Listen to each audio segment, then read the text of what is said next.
نسألك علما نافعا ورزقا طيبا وعملا متقبلا। সম্মানিত শিক্ষার্থী ভাই ও বোনেরা, আজকে আমাদের ক্লাস হলো আল কোরআনের সংক্ষিপ্ত তাফসির আল মুখতাসর কিতাব অবলম্বনে। আমরা গত ক্লাসে সূরাতুল ফাতিহা এর অর্থ এবং সংক্ষিপ্ত তাফসির আলোচনা করেছিলাম।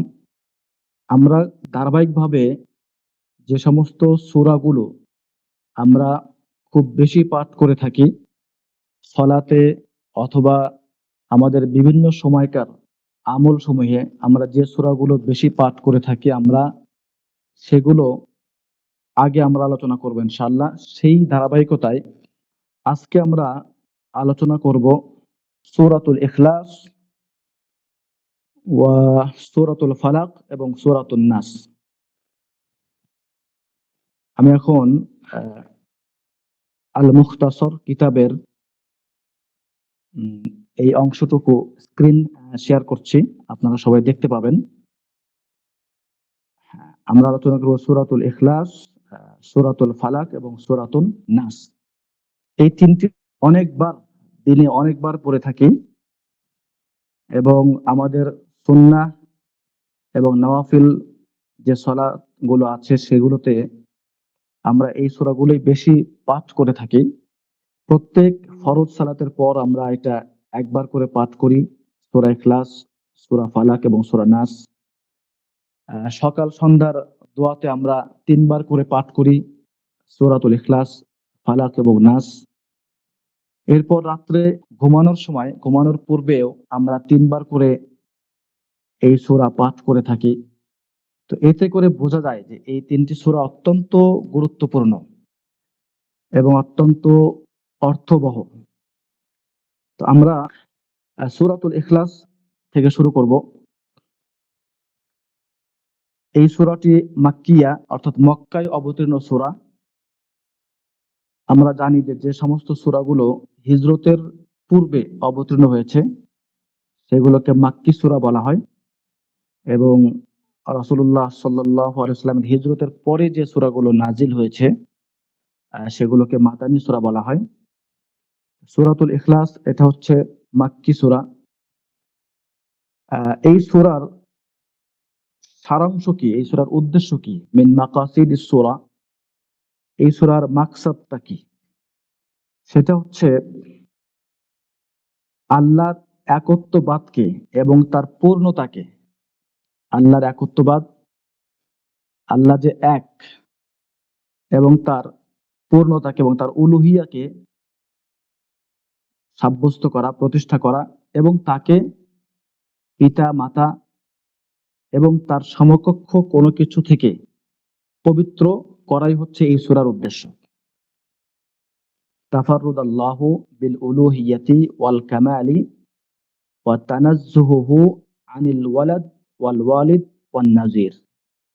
অর্থাৎ আল্লাহ সুবহানাহু ওয়া তাআলার উলুহিয়াতকে সকল দিক থেকে সাব্যস্ত করা, প্রতিষ্ঠা করাই হচ্ছে এই সূরা নাজিলের উদ্দেশ্য। বিসমিল্লাহির রহমানির রহিম। কুল হুয়াল্লাহু আহাদ, কুল হুয়াল্লাহু আহাদ, কুল আইয়ুহার রাসূল হুয়াল্লাহুল মুনফারিদু বিল উলুহিয়্যাহ লা ইলাহা গায়রুহু। কুল এই শব্দের অর্থ হচ্ছে আপনি বলুন। সম্বোধন করা হচ্ছে রাসূলুল্লাহ সাল্লাল্লাহু আলাইহি ওয়াসাল্লামকে। আল্লাহ বলছেন আপনি বলুন, অর্থাৎ এখানে যাদেরকে সম্বোধন করা হচ্ছে তারা হচ্ছেন ওই সময়কার মুশরিক যারা আছে, ওই সময়কার সকল মানুষকে উদ্দেশ্য করেই এবং পরবর্তী সময় যারা আসবে তাদের সকলকে উদ্দেশ্য করেই এই আহ্বান যে আপনি বলে দিন, হুয়াল্লাহু, তিনি হচ্ছেন আল্লাহ, তিনি হচ্ছেন আল্লাহ, আহাদ, যিনি একক, এক, হুয়াল্লাহুল মুনফারিদু বিল উলুহিয়্যাহ। এই আহাদ শব্দের অর্থ হলো তিনি উলুহিয়াতের ক্ষেত্রে, আমরা জানি তাওহীদের 3টি প্রকার আছে, তাওহীদুল উলুহিয়্যাহ, এটাকে বলা হয় তাওহীদুল ইবাদাহ বলা হয়। অর্থাৎ ইবাদতের ক্ষেত্রে, দাসত্বের ক্ষেত্রে আল্লাহকে এক সাব্যস্ত করা। তো হুয়াল্লাহুল মুনফারিদু বিল উলুহিয়্যা, অর্থাৎ উলুহিয়্যার ক্ষেত্রে আল্লাহ হচ্ছেন এক, তার সাথে কোনো শরীক নেই। লা ইলাহা গায়রুহু, তিনি ব্যতীত আর কেউই নেই যিনি ইবাদত দাবি করতে পারে, যে উলুহিয়া দাবি করতে পারে, এমন কোনো সত্য মাবুদ নেই। কুল হুয়াল্লাহু আহাদ, আপনি বলে দিন হুয়াল্লাহু, তিনি হচ্ছেন আল্লাহ, যিনি একক, সকল দিক থেকে যিনি একক। আল্লাহুস সামাদ, এখানে আল্লাহ সুবহানাহু ওয়া তাআলার আরেকটি গুণ বলা হচ্ছে যে তিনি হচ্ছেন আস-সামাদ, অমুখাপেক্ষী। আল্লাহুস সামাদ, তিনি হচ্ছেন অমুখাপেক্ষী। তিনি হচ্ছেন অমুখাপেক্ষী অর্থাৎ তিনি কারো মুখাপেক্ষী নন। অর্থাৎ এই বিশ্বের কোনো কিছুই তার প্রয়োজন নেই, তিনি সকল প্রয়োজনের ঊর্ধ্বে। আর সমস্ত মাখলুক যারা আছে, আল্লাহ ব্যতীত আর যা কিছু এই পৃথিবীতে আছে, সবই প্রথমত আল্লাহর মুখাপেক্ষী, দ্বিতীয়ত একে অপরের তারা মুখাপেক্ষী। অর্থাৎ পৃথিবীতে এমন কিছু নেই যে নিজেই সর্বে সর্বা, প্রত্যেকেই কোনো না কোনো ভাবে একে অপরের সাথে রিলেটেড, একে অপরের সাথে মুখাপেক্ষী, সম্পর্কযুক্ত। কিন্তু আল্লাহ সুবহানাহু ওয়া তাআলা তিনি কারো মুখাপেক্ষী নন, তিনি অমুখাপেক্ষী। আল্লাহুস সামাদ হুয়াস সাইয়্যিদুল্লাযী ইনতাহা ইলাইহি সু'দাদ, তিনি এমন লিডার, তিনি এমন প্রভু যেখানে গিয়ে প্রভুত্বের শেষ। অর্থাৎ সর্বোচ্চ স্তরে আল্লাহ সুবহানাহু ওয়া তাআলা রয়েছেন ফি সিফাতিল কামালি ওয়াল জামালি, অর্থাৎ তার গুণগুলো পরিপূর্ণ এবং সৌন্দর্যমণ্ডিত। এখানে কোনো ত্রুটি বিচ্যুতি নেই, কোনো লিমিটেশনস নেই, কোনো সীমাবদ্ধতা নেই। আল্লাযী তাসমাদু ইলাইহিল খালায়েক, তিনি এমন সত্তা যার প্রতি সমস্ত সৃষ্টিকুল যার প্রতি কি মুখাপেক্ষী। অর্থাৎ তিনি ছাড়া বাকি সবাই অচল, আর আল্লাহ সবকিছু থেকে ঊর্ধ্বে। এটা হচ্ছে আল্লাহুস সামাদ। লাম ইয়ালিদ ওয়া লাম ইউলাদ, এখানে আল্লাহ সুবহানাহু ওয়া তাআলার আরো একটি গুণের কথা বলা হচ্ছে, আরো একটি বৈশিষ্ট্যের কথা বলা হচ্ছে, যে বৈশিষ্ট্য সকল সৃষ্টির জীবের মধ্যে আছে। লাম ইয়ালিদ, আল্লাযী লাম ইয়ালিদ আহাদান, অর্থাৎ যিনি কাউকে জন্ম দেন নাই। দুনিয়াতে যত কিছু আছে সবই কারো থেকে জন্ম নিয়েছে, আবার তারা কাউকে জন্ম দিয়েছে। কিন্তু আল্লাহ সুবহানাহু ওয়া তাআলা তিনি এমন যে তিনি কাউকে জন্ম দেন নাই, অর্থাৎ তার কোনো সন্তান নেই। ওয়ালাম ইয়ালিদহু আহাদুন, এবং তাকেও কেউ জন্ম দেয় নাই।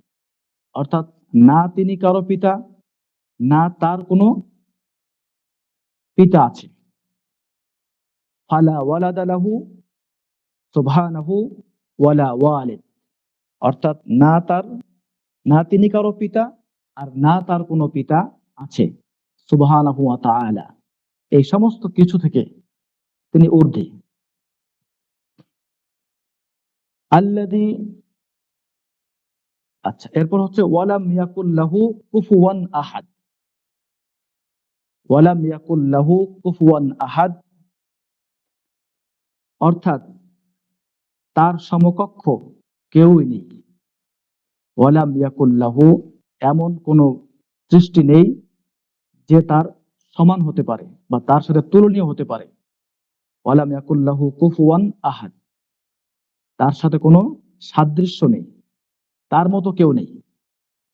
তিনি এমন এক সত্তা, লাইসা কামিথলিহি শাইউন ওয়া হুয়াস সামিউল বাসীর, অর্থাৎ তার মতো কিছুই নেই, তার সাথে তুলনীয় হতে পারে, তার সাথে কম্পেয়ার করা যেতে পারে এমন কোন সত্তা এই বিশ্ব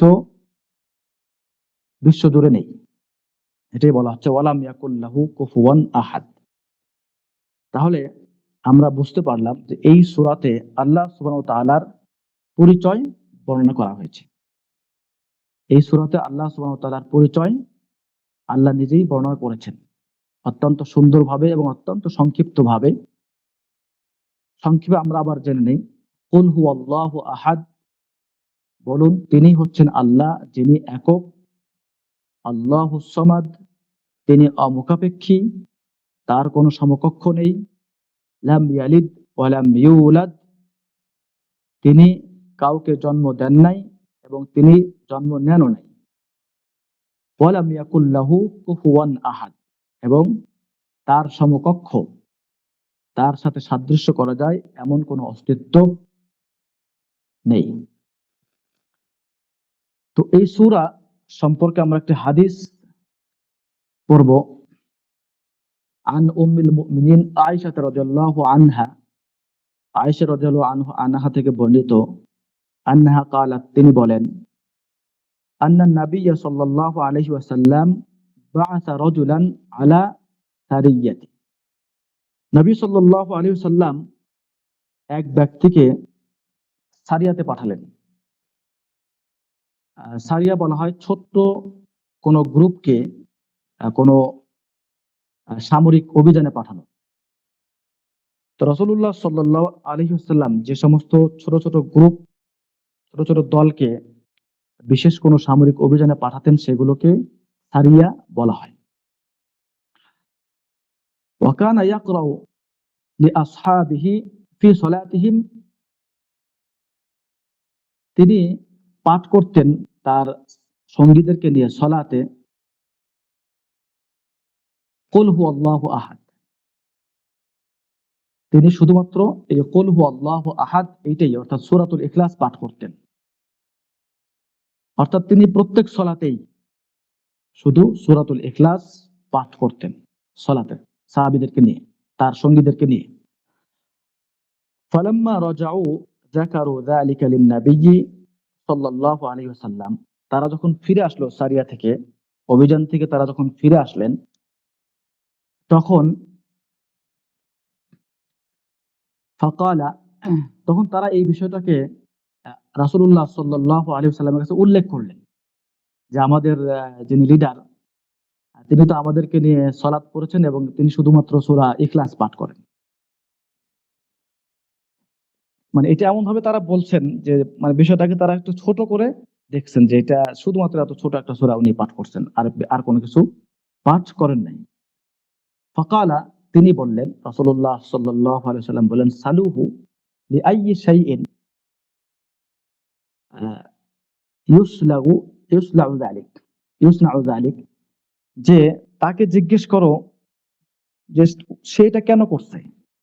অর্থাৎ তোমরা তাকে জিজ্ঞেস করো যে সে শুধুমাত্র সূরা ইখলাস কেন পড়লো প্রত্যেকটা নামাজে। ফাসালুহু, সুতরাং তারা জিজ্ঞেস করলেন তাকে। ফাকালা, আর ওই ব্যক্তি যাকে নেতা করে পাঠানো হয়েছিল তিনি বললেন, লিআন্নাহা সিফাতুর রহমান, তিনি বললেন এটা আমি এজন্য করেছি যে সেটা হচ্ছে রহমানের গুণাবলী সেখানে বর্ণনা করা আছে।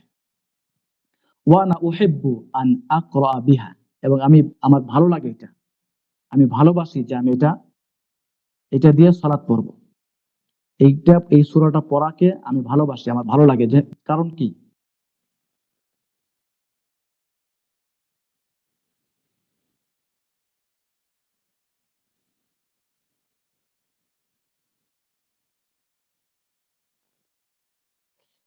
আচ্ছা,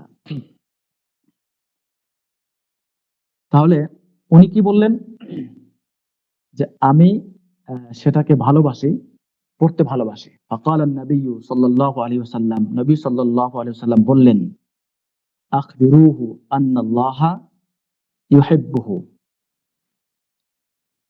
আখবিরুহু আন্নাল্লাহা ইউহিব্বুহু, যে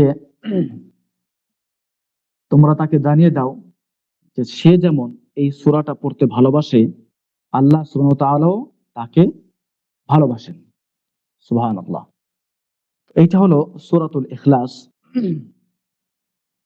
এবং এই সূরাকে আরেকটি হাদিসে বলা হয়েছে এটা, কারণ এটা কিতাবের 1/3 অর্থাৎ এই সূরাটাকে বলা হয়েছে কোরআনের সুলুস, 1/3। এ থেকেই এই সূরার গুরুত্ব বোঝা যায়। আর এই জন্যই এই সূরাকে আমরা এতবার বিভিন্ন সময়ে আমাদের আমলের মধ্যে রাসূলুল্লাহ সাল্লাল্লাহু আলাইহি ওয়াসাল্লাম আমাদেরকে প্রেসক্রাইব করে দিয়েছেন। তো এরপর আমরা দ্বিতীয় সূরার দিকে যাই। সূরাতুল ফালাক। সূরাতুল ফালাক এটাও মাক্কি সূরা, অর্থাৎ মক্কায় অবতীর্ণ সূরা। এই সূরার মাকসাদটা কি? এই সূরার উদ্দেশ্য হচ্ছে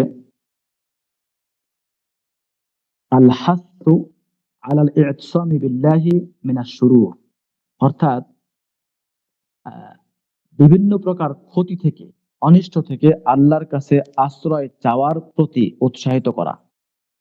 অর্থাৎ আল্লাহর কাছে আশ্রয় চাওয়া, বিভিন্ন প্রকার দুনিয়াতে যত প্রকার অনিষ্ট আছে এগুলো থেকে আল্লাহর কাছে আশ্রয় চাওয়ার জন্য উৎসাহিত করাই হচ্ছে এই সূরার উদ্দেশ্য। এই সূরার অর্থ পড়লে আমরা বুঝতে পারবো যে এই সূরাতে বিভিন্ন বিষয় থেকে আল্লাহর কাছে আশ্রয় চাওয়া হয়েছে। এই জন্য সূরাতুল ফালাক এবং সূরাতুন নাস, এই দুইটা সূরাকে বলা হয় মুআউযিযাতাইন, অর্থাৎ আশ্রয় চাওয়ার দুইটি সূরা। আশ্রয় চাওয়ার দুটি সূরা। আল ইস্তিআযা অর্থাৎ আশ্রয় চাওয়া। আমরা এটা জানি, আমরা যারা তাওহীদ পড়েছি, যে আল ইস্তিআযা এটা শুধুমাত্র আল্লাহর জন্যই খাস, অর্থাৎ শুধুমাত্র আল্লাহর কাছেই আশ্রয় চাওয়া যাবে। আল্লাহ ছাড়া অন্য কোনো সৃষ্টির কাছে আশ্রয় চাইলে সেটা হবে শিরক। তো এই সূরা দুটোতে আল্লাহ সুবহানাহু ওয়া তাআলা আমাদেরকে শিখিয়ে দিয়েছেন কিভাবে আমরা আল্লাহর কাছে আশ্রয় চাইব। বিসমিল্লাহির রহমানির রহিম। কুল আউযু বিরাব্বিল ফালাক। এখানেও কুল আইয়ুহার রাসূল, এখানে কুল মানে বলুন, অর্থাৎ নবী সাল্লাল্লাহু আলাইহি ওয়াসাল্লামকে বলা হচ্ছে আপনি বলে দিন আউযু বিরাব্বিল ফালাক, আউযু আ'তাসিমু বিরাব্বিস সুবহি ওয়া আস্তাজিরু বিহি। অর্থাৎ আমি আশ্রয় চাচ্ছি, আমি আশ্রয় নিচ্ছি সকালের রব, অর্থাৎ ভোরের যে রব, অর্থাৎ সকাল হয় যে রবের হুকুমে, তার কাছে আমি আশ্রয় চাচ্ছি।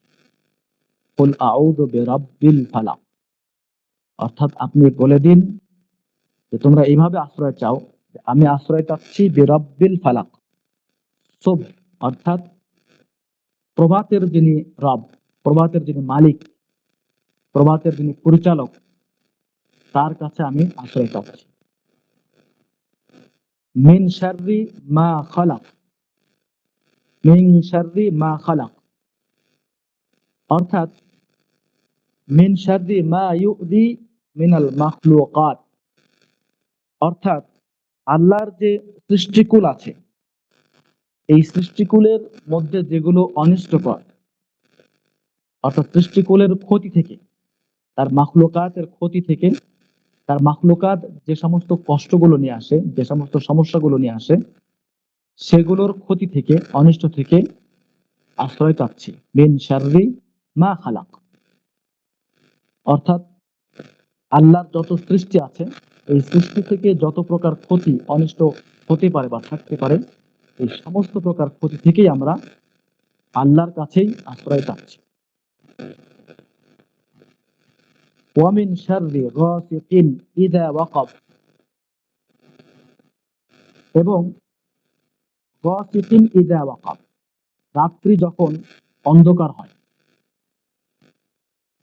ওয়া আ'তাসিমু বিল্লাহি মিনাশ শুরুরিল্লাতি তাযহারু ফিল লাইল, আমি আল্লাহর কাছে শরণ নিচ্ছি, আশ্রয় নিচ্ছি ওই সমস্ত অনিষ্ট থেকে যেগুলো রাত্রে প্রকাশ পায়। রাত্র গভীর হলে, রাত্র অন্ধকার হলে যেগুলো প্রকাশ পায়, যেমন মিনাদ দাওয়াব, সেগুলো হতে পারে রাত্রে যে সমস্ত প্রাণী বের হয়, নিশাচর প্রাণী যেগুলো বের হয়, অলুসুস, এবং রাত্রে সাধারণত চোর ডাকাত এবং দুষ্ট মানুষেরাও কি, দুষ্ট জিন দুষ্ট মানুষেরাও রাত্রে বিচরণ করে। সুতরাং রাত্রে বিচরণকারী যে সমস্ত অনিষ্টকর বিষয় আছে, যেগুলোর উদাহরণ আমরা দিলাম, যে রাত্রে কি নিশাচর প্রাণী বের হয়, ক্ষতিকর প্রাণীরা রাত্রে বের হয়, এবং রাত্রে ক্ষতিকর মানুষগুলো কি রাত্রেই বিচরণ করে, চোর ডাকাত এবং আরো যত কিছু আছে, যারা সাধারণত রাত্রে তারা অ্যাক্টিভ থাকে। এই সমস্ত বিষয় থেকে আল্লাহর কাছে, এদের ক্ষতি থেকে, এদের অনিষ্ট থেকে আল্লাহর কাছে আশ্রয় নিচ্ছি। ومن شر النفاثات في العقد وأعتصم به من شر السواحر اللائي ينفثن في العقد। তাহলে এটা হচ্ছে অমিন শাররিন নাফাসাতি, উৎকার দানকারিণী যে সমস্ত আহ, জাদুকরিণী আছে তাদের থেকে আশ্রয় চাচ্ছি। ওয়া আতাসমু বিহি, আমি আশ্রয় চাচ্ছি আস-সাওয়াহির, অর্থাৎ জাদুকরিণী যারা আছে, এই জাদুকরিণী যারা কি করে বিভিন্ন গ্রন্থিতে, বিভিন্ন গিরোতে, কেউ চুলের গিরোতে ফু দেয়, কেউ রশি গিরো দিয়ে ফু দেয়, বিভিন্ন ভাবে। এটা একটা জাদু করার একটা উসলুব, স্টাইল। এভাবে মানুষের উপর জাদু করা হয়, ফলে মানুষ জাদুগ্রস্ত হয়ে যায় এবং আক্রান্ত হয়ে যায়, অসুস্থ হয়ে যায়, এটা আমরা জানি। এই জন্য এই সমস্ত জাদুকর্মী যারা আছে, যারা এই কাজগুলো করে, তাদের থেকে আশ্রয় চাচ্ছি, তাদের এই ফুৎকারের যে অনিষ্ট, এই অনিষ্ট থেকে আমরা আশ্রয় চাচ্ছি।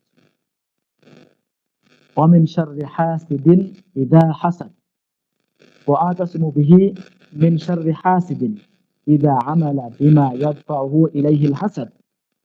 এবং হিংসুকের হিংসার অনিষ্ট থেকে, হিংসার অনিষ্ট থেকে আমরা আল্লাহর কাছে আশ্রয় চাচ্ছি। হিংসুক প্রথমে হিংসা করে।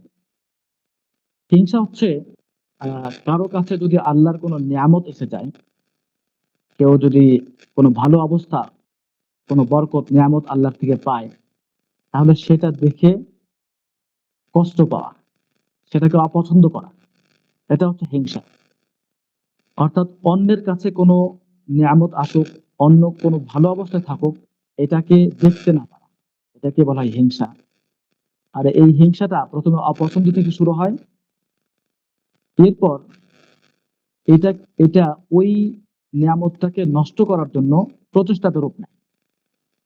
সেটা এখানে বলা হয়েছে ওয়া আতাসমু বিহি মিন শাররি হাসিদিন, অর্থাৎ হিংসুক সে প্রথমে হিংসা করে, তার হিংসার অনিষ্ট থেকে আশ্রয় চাচ্ছি, এবং সে যখন এই হিংসা তাকে ওই নিয়ামত ধ্বংস করার কাজে প্রলুব্ধ করে, সে তখন ইফোর্ট দেয়, কাজ শুরু করে দেয় কিভাবে তার এই ভালো জিনিসটাকে নষ্ট করা যাবে। এই অবস্থা থেকে, এই অনিষ্ট থেকে আমরা আল্লাহর কাছে আশ্রয় চাই।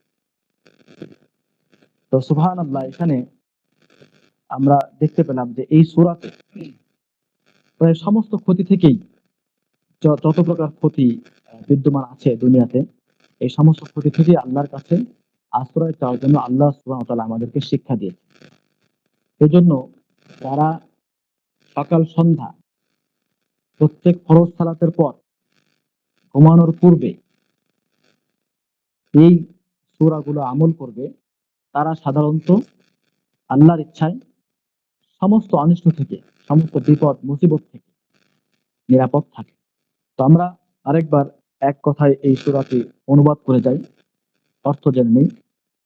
কুল আউযু বিরাব্বিল ফালাক, আপনি বলে দিন আমি আশ্রয় চাচ্ছি প্রভাতের রবের কাছে, মিন শাররি মা খালাক, তিনি যা সৃষ্টি করেছেন সেগুলোর অনিষ্ট থেকে, অমিন শাররি গাসিকিন ইযা ওয়াকাব, এবং অন্ধকার রাত্রির অনিষ্ট থেকে, অমিন শাররি নাফাসাতি ফিল উকাদ, এবং জাদুকরণী যারা আছে তাদের ফুৎকারের অনিষ্ট থেকে, অমিন শাররি হাসিদিন ইযা হাসাদ, এবং হিংসুক যখন হিংসা করে তার অনিষ্ট থেকে আমরা আল্লাহর কাছে আশ্রয় চাচ্ছি।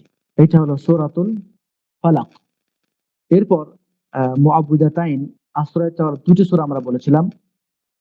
পবিত্র কোরআনের সর্বশেষ সূরা সূরাতুন নাস, এটাও মাক্কি সূরা। এই সূরার উদ্দেশ্য আল হাসু আলাল ইস্তিআদা বিল্লাহি মিন শাররিশ শাইতান ওয়া ওয়াসওয়াসাতিহি। অর্থাৎ এখানে হচ্ছে এটাও আশ্রয় চাওয়া, তবে এই আশ্রয় চাওয়াটা হচ্ছে শয়তানের অনিষ্ট থেকে, শয়তানের ওয়াসওয়াসা, প্ররোচনা থেকে। অর্থাৎ এই সূরাতে, পূর্বের সূরাতে আমরা দুনিয়ার যত রকমের অনিষ্ট আছে সমস্ত অনিষ্ট থেকে আশ্রয় চেয়েছি, আর এই সূরাতে খাস ভাবে, স্পেশাল ভাবে শয়তানের ওয়াসওয়াসা, শয়তানের প্রতারণা থেকে আশ্রয় চাওয়া হয়েছে। তাহলে বোঝা যাচ্ছে যে শয়তানের ওয়াসওয়াসাটা হলো এই সমস্ত অনিষ্ট থেকেও বড় ধরনের একটা ক্ষতি, যে ক্ষতি আপনাকে আমাকে জাহান্নাম পর্যন্ত নিয়ে যাবে। এই কারণে আল্লাহ সুবহানাহু ওয়া তাআলা শয়তানের অনিষ্ট থেকে আশ্রয় চাওয়ার জন্য একটি বিশেষ সূরা নাজিল করেছেন, যাতে করে আমরা এক্ষেত্রে সতর্ক হই, সাবধান হই। তাহলে বোঝা যাচ্ছে যে পূর্বের যতগুলো অনিষ্ট থেকে আমরা আল্লাহর কাছে আশ্রয় চেয়েছি, আর শয়তান একাই এই সবগুলো অনিষ্টের সমান বা তার চেয়ে বেশি অনিষ্টকর একটা বস্তু, অনিষ্টকর জিনিস। আলাইহি লা'নাতুল্লাহ। বিসমিল্লাহির রহমানির রহিম। কুল আউযু বিরাব্বিন নাস। বলুন, কুল একই রকম, আপনি বলে দিন, আইয়ুহার রাসূল, হে নবী, হে রাসূল, আপনি বলে দিন, আউযু বিরাব্বিন নাস, আ'তাসিমু বিরাব্বিন নাস, আমি আশ্রয় চাই মানুষের যিনি মালিক, মানুষের যিনি রব, মানুষের প্রতিপালক, মানুষের মালিক, সৃষ্টিকর্তা আল্লাহর কাছে আশ্রয় চাই। ওয়া আস্তাজিরু বিহি, এবং তার মাধ্যমে আশ্রয় প্রার্থনা করি। কুল আউযু বিরাব্বিন নাস, অর্থাৎ মানুষের যিনি রব তার কাছে আমরা আশ্রয় চাচ্ছি। মালিকিন নাস, মানুষের যিনি মালিক, মালিকিন নাস, মানুষের যিনি মালিক, অধিপতি, তার কাছে আশ্রয় চাচ্ছি। অর্থাৎ মানুষের মালিক, মানুষের একমাত্র অধিপতি হচ্ছেন আল্লাহ, তিনি ছাড়া তার কোনো মালিক নেই। এবং তিনি এমন মালিক যে তিনি মানুষের অবস্থাকে যেমন ইচ্ছা তেমনই করতে পারেন। সেই মালিকের কাছে আমরা আশ্রয় প্রার্থনা করছি। ইলাহিন নাস, এবং মানুষের মাবুদ, মাবুদুহুম বিহক, মানুষের হক মাবুদ যিনি, সেই আল্লাহর কাছে আশ্রয় চাচ্ছে। লা মাবুদা লাহুম বিহাক্কিন গায়রুহু, যে তিনি ছাড়া সত্য কোনো মাবুদ নাই। ইলাহিন নাস, ইলাহ মানে হচ্ছে মাবুদ, সত্য মাবুদ, যিনি ছাড়া সত্য কোনো মাবুদ মানুষের নেই, সেই সত্য মাবুদের কাছে আশ্রয় চাচ্ছি। মিন শাররিল ওয়াসওয়াসিল খান্নাস, অর্থাৎ খান্নাস যে শয়তান, শয়তান, এই শয়তানের প্ররোচনা থেকে, প্ররোচনার যে অনিষ্ট, তা থেকে আশ্রয় চাচ্ছি। মিন শাররিশ শাইতান আল্লাযী ইয়ালকি ওয়াসওয়াসাতাহু ইলাল ইনসান, এই শয়তানের ওয়াসওয়াসা থেকে যে তার ওয়াসওয়াসাকে মানুষের উপর নিক্ষেপ করে, মানুষের অন্তরে যে ওয়াসওয়াসা নিক্ষেপ করে দেয়। কখন? ইযা গাফালা আন যিকরিল্লাহ। এখানে অত্যন্ত গুরুত্বপূর্ণ একটি বিষয়, যে শয়তান কখন মানুষকে ওয়াসওয়াসা দিয়ে কাবু করে ফেলে, শয়তান মানুষের দখল কখন নিয়ে নেয়, মানুষ কখন শয়তানের খপ্পরে পড়ে যায়, সেটা হচ্ছে ইযা গাফালা আন যিকরিল্লাহ, মানুষ যখন আল্লাহর জিকির থেকে গাফেল হয়ে যায়। মানুষ যখন আল্লাহর জিকির থেকে, আল্লাহর স্মরণ থেকে গাফেল হয়ে যায়, তখনই শয়তান মানুষকে প্ররোচনা দেওয়ার সুযোগ লাভ করে। মিন শাররিশ শাইতান আল্লাযী ইয়ালকি ওয়াসওয়াসাতাহু ইলাল ইনসান ইযা গাফালা আন যিকরিল্লাহ, যখন মানুষ আল্লাহর জিকির থেকে, আল্লাহর স্মরণ থেকে গাফেল হয়ে যায়, তখনই শয়তান মানুষের অন্তরে তার আঘাত, আক্রমণ করে। সে তখন মানুষকে আক্রমণ করে তার ওয়াসওয়াসা। ওয়াতাআখারু আনহু ইযা যাকারা। আবার মানুষ যখন আল্লাহকে স্মরণ করে তখন সে আবার তার থেকে দূরে সরে যায়। অর্থাৎ আল্লাহর স্মরণ, আল্লাহর জিকির এমন একটি বিষয় যেটা কেউ যদি এটা করতে থাকে তাহলে আল্লাহর জিকির করা অবস্থায়, আল্লাহর স্মরণ করা অবস্থায় শয়তান তাকে আক্রমণ করতে পারবে না। আর যদি শয়তান কোন অসচেতনতা বশত বান্দার গাফেল অবস্থায় আক্রমণ করেও বসে, তখন যদি বান্দা আবার আল্লাহকে স্মরণ করে তাহলে শয়তান আবার তার থেকে দূরে সরে যাবে। তাহলে আমরা একটা গুরুত্বপূর্ণ বিষয় এখানে জানলাম, মিন শারিল ওয়াসওয়াসিল খান্নাস। এই আয়াতের ব্যাখ্যা থেকে আমরা যেটা বুঝলাম যে শয়তান তখনই মানুষকে প্ররোচনা দেয় যখন মানুষ আল্লাহর স্মরণ থেকে গাফেল হয়ে যায়। আবার যখন মানুষ আল্লাহর স্মরণে, মুমিন যখন আল্লাহর স্মরণে ফিরে আসে, আল্লাহকে স্মরণ করে, তখন আবার শয়তান তার থেকে দূরে সরে যায়। অর্থাৎ শয়তান সবসময় অপেক্ষায় থাকে, সুযোগের অপেক্ষায় থাকে। সে দেখে কখন বান্দা, কখন মানুষ কি হয়ে যায়, আল্লাহর স্মরণ থেকে গাফিল হবে, পাপে লিপ্ত হবে, তখনই সে মানুষকে আক্রমণ করবে। আল্লাযী ইউওয়াসওয়িসু ফি সুদুরিন নাস ইয়ালকি বিওয়াসওয়াসাতিহি ইলা কুলুবিন নাস। অর্থাৎ শয়তান প্ররোচনা দেয় কোথায়? মানুষের কলবের মধ্যে, মানুষের অন্তরের মধ্যে শয়তান প্ররোচনা দেয়। অর্থাৎ মানুষের অন্তরকেই সে অসুস্থ করে ফেলার চেষ্টায় লিপ্ত হয়। কারণ এই কলবই হচ্ছে মানুষের চালিকা শক্তি। অর্থাৎ এই কলব যদি সুস্থ থাকে তাহলে মানুষ ভালো থাকে, আর কলব যদি অসুস্থ হয়ে যায় তাহলে মানুষও নষ্ট হয়ে যায়, অসুস্থ হয়ে যায়। এজন্য শয়তান এই কুলুবের মধ্যে, মানুষের অন্তরের মধ্যেই শয়তান আক্রমণ করে। ইয়ালকি বিওয়াসওয়াসাতিহি ইলা কুলুবিন নাস। অর্থাৎ শয়তান মানুষের কলবের মধ্যে, অন্তরের মধ্যে ওয়াসওয়াসা, প্ররোচনা সৃষ্টি করে। মিনাল জিন্নাতি ওয়ান নাস অহুয়া ইয়াকুনু মিনাল ইনসি কামা ইয়াকুনু মিনাল জিন্নি। আর এই শয়তান, এই শয়তান সে হতে পারে মানুষদের মধ্য থেকে এবং সে হতে পারে জিনদের মধ্য থেকে। অর্থাৎ জিন এবং ইনসান উভয় জাতির মধ্যেই শয়তান বিচরণ করে। উভয় জাতির মধ্য থেকেই শয়তানরা কি, শয়তান থাকতে পারে। অহুয়া ইয়াকুনু মিনাল জিন্নি অহুয়া ইয়াকুনু মিনাল ইনসি কামা ইয়াকুনু মিনাল জিন। অর্থাৎ জিন এবং ইনসান উভয়ের মধ্যেই সেটা হতে পারে। তাহলে এটা হলো মুআব্বিদাতাইন, অর্থাৎ আশ্রয় চাওয়ার দুটি সূরার দ্বিতীয় সূরা। এবং আমরা জানলাম যে এই সূরাতে বিশেষভাবে শয়তানের প্ররোচনা থেকে আশ্রয় চাইতে বলা হয়েছে। এবং এই সূরা থেকে আমরা আরো একটি বিষয় জানলাম, জরুরি বিষয়, যেটা হচ্ছে যে শয়তান তখনই মানুষকে আক্রমণ করে যখন মানুষ আল্লাহর স্মরণ থেকে গাফেল হয়। আর আল্লাহর স্মরণের সবচেয়ে বড় মাধ্যম হচ্ছে আল্লাহর কালামের সঙ্গে লেগে থাকা, কোরআনের সাথে লেগে থাকা, কোরআন তেলাওয়াত করা, কোরআন কোরআনের আয়াতগুলো নিয়ে চিন্তা গবেষণা করা এবং কোরআনের হুকুমগুলো নিয়ে আলোচনা পর্যালোচনা করা। এগুলো হচ্ছে আল্লাহর স্মরণ।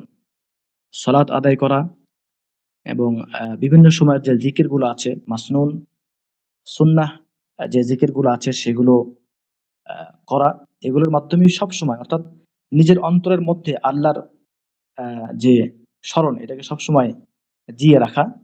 আর এইভাবে যদি কেউ চলে তাহলে তাকে শয়তান ওয়াসওয়াসা দিতে পারে না, আক্রমণ করতে পারে না।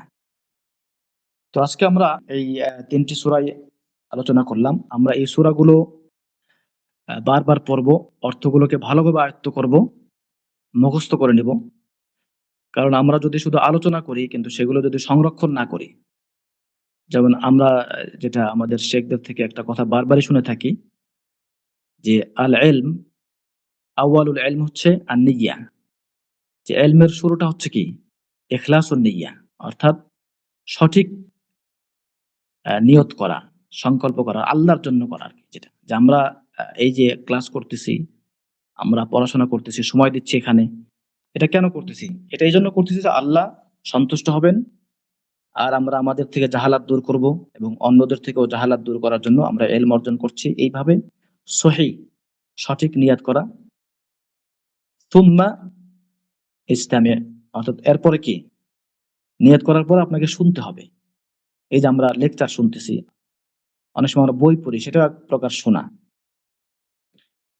সুম্মাল হিফজ, এরপরে কি শুধু শুনলেই হবে না। আমাদের দেশে যেটা একটা কথা আছে যে আমরা শুনি আবার কি ভুলে যাই। অর্থাৎ এটা যদি মুরাজাআ না করা হয়, এটা যদি পর্যালোচনা না করা হয়, নিজে যদি আবার নিভৃতে অথবা অন্য কারো সাথে এগুলো আলোচনা পর্যালোচনা না করা হয়, মুখস্থ না করা হয়, তাহলে এটা চলে যাবে, থাকবে না। এজন্য বলা হয়েছে সুম্মাল হিফজ, এরপর হলো সংরক্ষণ করা, হিফজ করা। সুম্মাল আমাল, এরপর হচ্ছে কি শুধু হেফজ করলাম যে এটা মানুষকে বলে বেড়াবো, তাহলে তো ইখলাসুন নিয়াতেই সমস্যা হয়ে যাবে। আসলে আমল করার জন্যই তো আমরা আমরা এগুলো হেফজ করব। সুম্মাল আমাল, এরপর আমল করতে হবে। সুম্মান নাশার, এরপরে এটাকে আমি যখন নিজে এটাকে হেফজ করব, নিজে আমল করব, এরপর এটাকে প্রচার করব, আলোচনা পর্যালোচনা করব, নাসিহা দিব, তখন এটা কি পরিপূর্ণ ইলম হবে।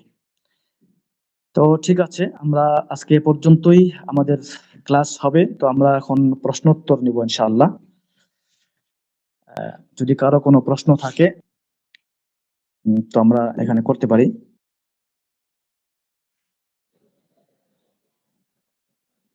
রিয়াজুল ইসলাম এবং সিকান্দার আলী। তো রিয়াজুল ইসলাম ভাই বলেন। আসসালামু রিয়াজুল আলাইকুম। ইসলাম ভাই, জি আপনি প্রশ্ন করেন। ওয়ালাইকুম আসসালাম ওয়া বারাকাতুহু। শেখ, আশা করি ভালো আছেন। প্রশ্নটা হচ্ছে, শয়তান মানুষের অন্তরে ওয়াসওয়াসা দেবে বা দেয়, সেটা জিন শয়তান এবং মানুষ শয়তান উভয়ের মধ্যে থেকেই। তো আমরা তো জানি যে সাধারণত জিন শয়তান হচ্ছে মানুষের মানে একেবারে কি বলে পশমের গোড়ায় প্রবেশ করতে পারে, মানে অর্থাৎ একেবারে কলবে সে মানে এরকম বিচরণ করতে পারে এরকম মানুষের শরীরে।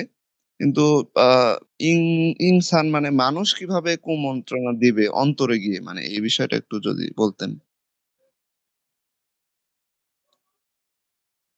জি জি। তো এটা জিন শয়তান, শয়তান তো মূলত জিনদের মধ্য থেকেই। কানা মিনাল জিন্নি, ইবলিস হচ্ছে জিনদের মধ্য থেকে। আর এই জিন শয়তানি মানুষের অন্তরের মধ্যে প্রবেশ করে এবং অন্তরের রক্তে বিচরণ করে, যেটা বলা হয়েছে। আর ওয়াসওয়াসা দেওয়ার আরো প্রকারও থাকতে পারে, যেগুলো মানুষের কথা বলে, বিভিন্ন রকম আলোচনা করে, অর্থাৎ অন্যভাবেও ওয়াসওয়াসা দেওয়ার যে ফাংশন গুলো সেগুলো থাকতে পারে। যেগুলো মানুষ শয়তান যেগুলো আছে, অর্থাৎ মানুষের মধ্যে শয়তানদের যারা সহযোগী, তারা এইভাবে ওয়াসওয়াসা মানুষের মধ্যে প্ররোচনা সৃষ্টি করে। যেমন হয়তো কেউ আপনার সাথে আলোচনা করলো, আপনাকে ভয় দেখালো যে আপনি যদি ইসলামের পথে চলেন তো আপনার এই সমস্যা, সেই সমস্যা। এই ধরনের বিভিন্ন রকম ভাবেই প্ররোচনা আসতে পারে। আর আসলে কথা যখন বলা হয়, যেমন আমরা যখন দিনে আলোচনা করি, তখন দিনে আলোচনার একটা তাসির, যেটা এর প্রভাব কিন্তু অন্তরে পড়ে। ঠিক তেমনি ভাবে যখন কোনো মন্দ বিষয়ে আলোচনা করা হয়, তখন সেইটারও প্রভাব অন্তরের মধ্যে গিয়েই পড়ে। আসলে সবকিছু নিয়ন্ত্রণ তো ওখান থেকেই হয়। জি। জি স্যার। এটা এরকম হইতে পারে, মানুষ শয়তান যারা যেমন বিভিন্ন ক্ষেত্রে তারা অশ্লীলতার প্রচার ঘটায়, বা মানুষদেরকে জি, জি। বিভিন্ন কিছুতে আসক্তি করানোর যে মাধ্যমগুলা, এর মাধ্যমে সে নিজে নিজেই তার অন্তরকে ক্ষতিগ্রস্ত করতেছে, ওয়াসওয়াসায় ফেলতেছে। মূলত সহযোগী হচ্ছে এই মানুষ শয়তানরা, এরকম শেখ। জি, জি, জি, এমনটাই। আল্লাহু আ'লাম। জাযাকাল্লাহু খাইর। এরপরে সিকান্দার ভাই হাত তুলেছিলেন। আপনি প্রশ্ন জি, করেন। আসসালামু আলাইকুম। ভাই কেমন আছেন? ওয়ালাইকুম আসসালাম ওয়া রাহমাতুল্লাহি ওয়া বারাকাতুহু। জি, আলহামদুলিল্লাহ। জি শেখ, কেমন আছেন? আমার একটা আলহামদুলিল্লাহ। আচ্ছা, এইখানে আমরা তো যে সূরা ২ টা শুনলাম অর্থ তাফসীর, ফালাক এবং নাস। তো এটার সম্পর্কে একটা ঘটনা আমরা শুনতে পারি বা বিভিন্ন জায়গায় যে রাসূল সাল্লাল্লাহু আলাইহি ওয়াসাল্লামের কোনো একটা কেউ কিছু করছিলেন। তারপরে উনি কি আ মানে কি হয়েছিল ঘটনাটা, তারপরে কি আয়াত এই আয়াতগুলো পড়ছিলেন। এই ঘটনাটার অথেন্টিসিটি কিরকম এবং এটা কি আসলে শানে নজরুলটা আসলে কিরকম? এটা কি এখানে প্রাসঙ্গিক কিনা যদি আমি জানতে পারতাম এটা আরকি। জি, জি, ওইটা প্রাসঙ্গিক। হ্যাঁ, ওই ঘটনাটা আছে। এবং এটার যে দলিল যেটা সেটা আমি আপনাকে হয়তো পরবর্তীতে দিতে পারবো ইনশাআল্লাহ। ওইটা একটু দেখে দিতে হবে। মানে আমি ওই একেক যে, যে জায়গায় একেক ঘটনাটার রকম কথা বর্ণনা হ্যাঁ, শুনছি তো এজন্য আমি একটু আসলে কি হয়েছিল এটা নিয়ে একটু কিউরিয়াস আরকি এজন্য জিজ্ঞেস করলাম। মানে জাদু করা হয়েছিল। রাসূল সাল্লাল্লাহু আলাইহি ওয়াসাল্লামকে জাদু করা হয়েছিল। পরবর্তীতে এই ২ টি সূরা চিকিৎসা হিসাবে নাজিল হয়। বিস্তারিত ঘটনাটা আমরা ওই হাদিসটা হয়তো আমরা গ্রুপে দিয়ে দিব ইনশাআল্লাহ। অর্থাৎ শান নজুলটা। আমরা তো এখানে জি, বিস্তারিত তাফসীর আলোচনা করছি না। মূলত অর্থের দিকে আমাদের দৃষ্টি। যার ফোকাস। কারণে আমরা ওই বিষয়গুলো বিস্তারিত নিয়ে আসি নাই, ফোকাস করি নাই। তবে এই আচ্ছা, আচ্ছা। বিষয়টা যেহেতু এটা একটা শান নজুল, হ্যাঁ? শান নজুলটা আমরা অথেন্টিক যে ইয়েটা আছে ওইটা আমরা ইনশাআল্লাহ দিয়ে দিব ইনশাআল্লাহ গ্রুপে। যাতে করে সবাই পড়তে তাহলে পারে ইনশাআল্লাহ। যাক, তাহলে এই যে সম্পূরক সম্পূরক যে প্রশ্নটা যে আমরা যদি অনেক সময় এরকম হয় যে আমাদের কারো বাসার মধ্যে এরকম কুফরি করছে বা কোনো তাবিজ পাওয়া গেছে বা কিছু একটা পাওয়া গেছে। তো ওই বিষয়টাকে এটা খোলা বা ওইটা নষ্ট করার জি। ক্ষেত্রে কি আমরা অন্য কারো কাছ থেকে না জিজ্ঞেস করে আমরা কি নিজেই এই সূরা বা এই আয়াতগুলা পড়ে নষ্ট করতে পারি বা পুড়িয়ে ফেলতে পারি বা এই ধরনের কোনো গাইডলাইন কি আছে কিনা? কারণ এরকম মাঝে, মাঝে শোনা যায় যে আমরা অমুক বাসায় যারা ক্ষতি করতে চায় তারা কোনো ধরনের বা কোনো কিছু করছে এরকম শোনা যায় আরকি। তখন তারা আমাদেরকে জিজ্ঞেস করে তখন আমরা তাদেরকে কি বলতাম? জি, জি। রুকিয়ার যে আয়াতগুলো আছে তার মধ্যে এই ২ টাই তো আসলে প্রধানতম সূরা। এগুলো বলা হয় সাধারণত। এবং আমরা তো সাধারণত হাদিসে যেগুলো আছে যদি সেগুলোই আমল করি তাহলেই কিন্তু ওই বিষয়গুলো আর কাজ করার কথা না। সকাল সন্ধ্যার আমল যেটা করি আমরা এই সূরাগুলো ৩ বার করে পড়ি। তারপরে রাত্রে ঘুমানোর পূর্বে পড়া। এরপরে যখন কেউ আক্রান্ত হয়ে যায় কোন কারণে হয়তো আক্রান্ত হয়ে গেছে, তখন অবশ্যই এই সূরাগুলো দিয়ে চিকিৎসা করার কথা আলেমগণ বলে থাকেন। এই সূরাগুলো দিয়ে ওই বিষয়গুলো সমাধান করার কথা। এরপর সাইদ আসসালামু ভাই, আলাইকুম। হ্যাঁ, সাইদ শেখ, হ্যাঁ, আপনি বলেন। সাইদ ভাই প্রশ্ন করেন।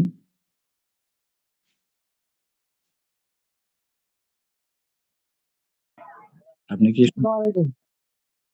ওয়ালাইকুম আসসালাম ওয়া রাহমাতুল্লাহি ওয়া বারাকাতুহু। জি।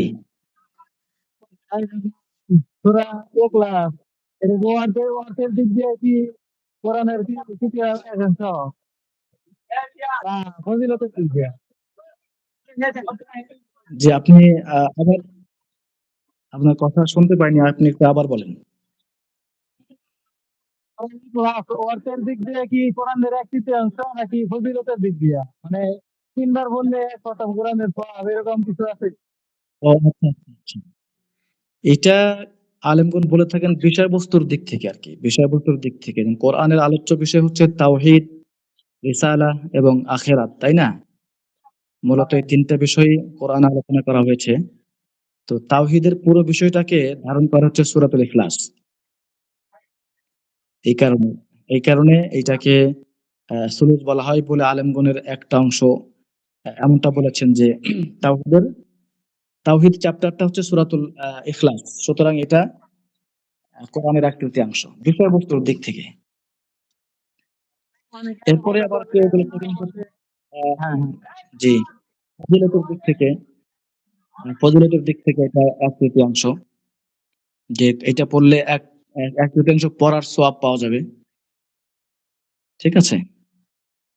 জি, এই।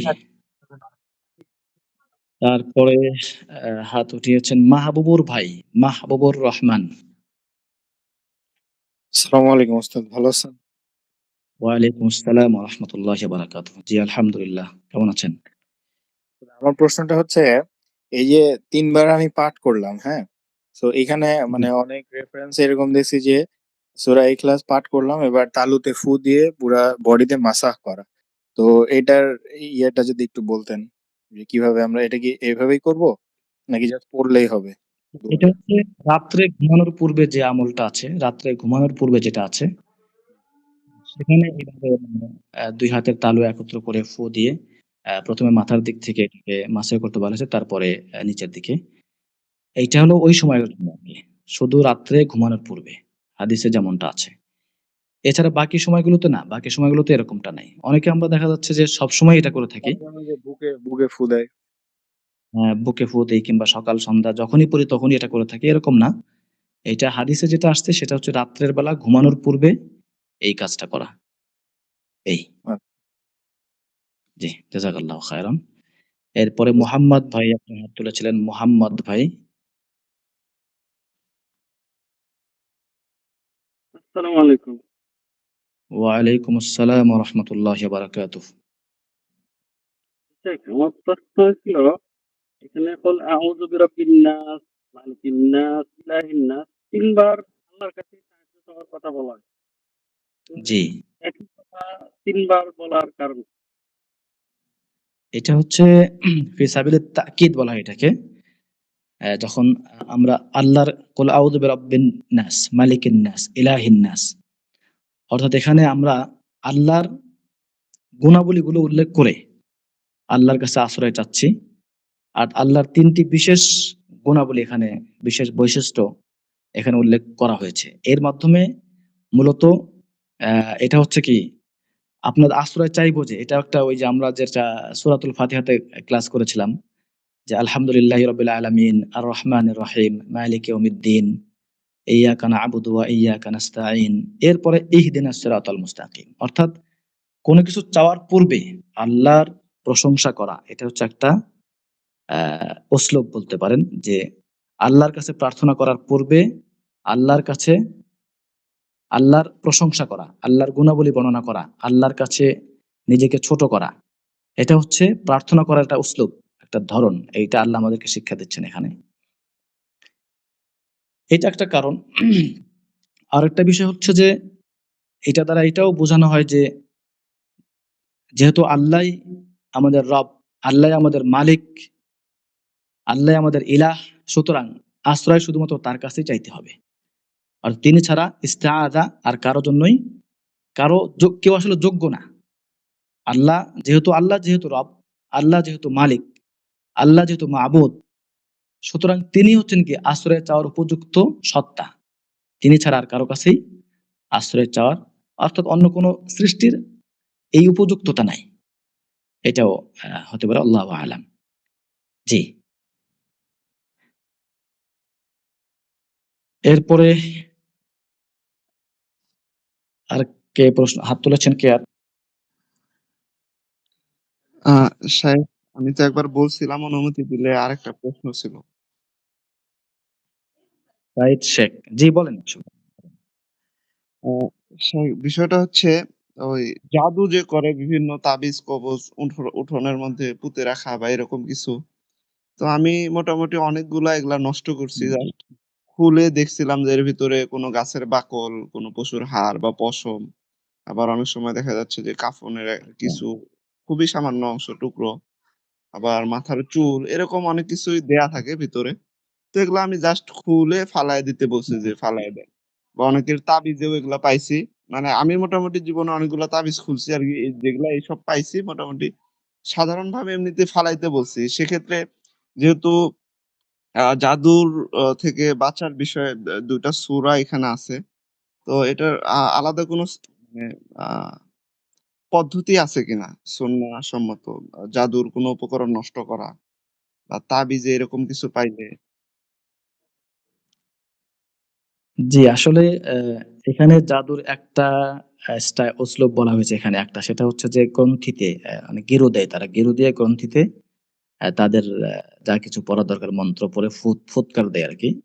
আসলে তো জাদুর অনেক ধরনের স্টাইল আছে, যেটা আপনি বললেন, আপনি অনেক খুলেছেন মাশাআল্লাহ। আসলে এটা একটা ভিন্ন জগৎ আরকি। তো এই জগৎ সম্পর্কে আমার ততটা আ নলেজ নাই। আলহামদুলিল্লাহ আমি কখনো জাদুগ্রস্ত হই নাই। প্লাস আমার আশেপাশেও এরকম কোনো ঘটনা ওইভাবে ঘটে নাই। যার কারণে এই বিষয়গুলো নিয়ে খুব একটা স্টাডি করা হয় নাই।